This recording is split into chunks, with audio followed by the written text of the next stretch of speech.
ओम श्री शक्ति नमः। ओम श्री शक्ति नमः। ओम श्री शक्ति नमः। ओम श्री शक्ति नमः। अष्टाष्टमोऽध्यायम् सवा ऋषि से उत्तम तामस और रैवत नामक मनुओं का वर्णन।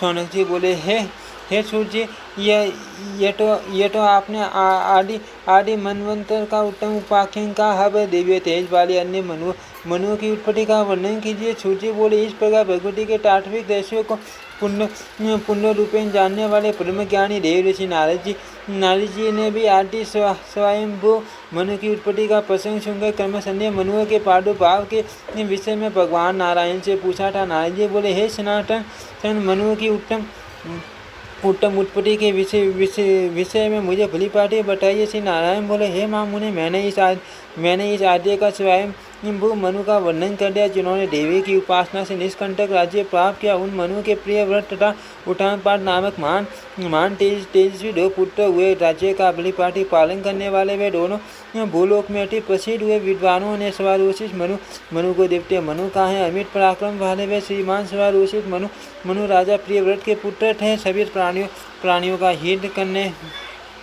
वाले वे सवारोषित नामक मनु यमुना के तट पर निवास करने लगे। वे सूखे पट्टों के आर पर रहकर एक महान व्रती के रूप में तपस्या करने में संलग्न हो गए और भगवती की मरणमयी मूर्ति बनाकर भक्तिपूर्वक उनकी पूजा करने लगे। हे तात, इस प्रकार वन में रहकर 12 वर्षों तक तपस्या करने वाले उन मनु के समक्ष हजारों सूर्य के समान तेज वाली देवी प्रकट होगी। तत्पश्चात उत्तम व्रत का पालन करने वाली उन्हें देवेश्वरी ने उसे स्तव राज से वचन होकर सवारोषित मनु को संपूर्ण मनवंतर का आधिपत्य प्रदान कर दिया। उसी समय से भगवती जगत दात्री को तारिणी मानकर उसकी उपासना करने की प्रथा चल पड़ी। इस प्रकार सवारोषित मनु ने उन तारिणी देवी की उपासना से समस्त शत्रुओं से रहित राज्य प्राप्त कर लिया। इसके अनंतर वे ऐश्वर्य संपन्न मनु विधि पूर्वक धर्म की स्थापना करके पुत्रों के साथ अपना राज्य भोग कर अंत में अपने मनवंतर का अधिकार त्याग कर स्वर्ग लोक को चले गए। इसके बाद प्रियव्रत के उत्तम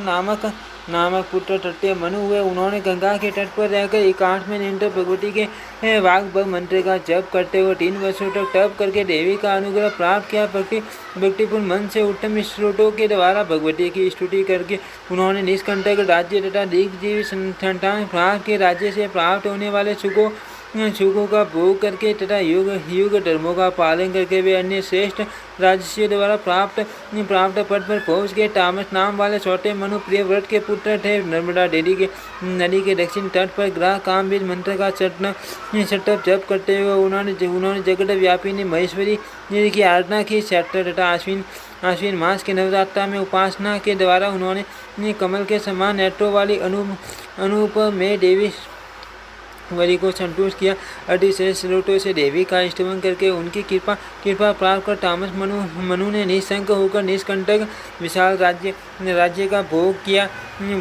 अपनी भार्या से 10 ओजस्वी शक्तिशाली तथा पराक्रमी पुत्र उत्पन्न करके वे उत्तम लोगों को प्राप्त हुए। तामस मनु के अनुज रैवत को 5वां मनु कहा गया। यमुना के तट पर रहकर उन्होंने ब्रह्म वाक शक्ति तथा प्रतिष्ठा प्रदान करने वाले एवं साधकों के लिए आश्रय स्वरूप काम बीज संख्यक मंत्र का जप किया। भगवती की इस आराधना से उन्होंने उत्तम समृद्धि से संपन्न अपना राज्य तथा जगत में सभी सिद्धियां प्राप्त करने वाला अप्रतिहत बल प्राप्त कर लिया। उन्होंने शुभ तथा पुत्र पौत्रों से संपन्न संतति प्राप्त की। पुण्य लोक में धर्म की स्थापना करके राज्य की व्यवस्था करके तथा राज्य सुख भोग अपरीतम सुरुन रैवत मनु ने उत्तम इंद्रपुरी के लिए प्रस्थान किया। इति श्रीमद्देवी भागवते महापुराणे अष्टादशशास्त्रायां संहितायां दशम स्कन्धे मनुपतति वर्णनामाष्टमो अध्यायः। ओम श्री शक्ति नमः।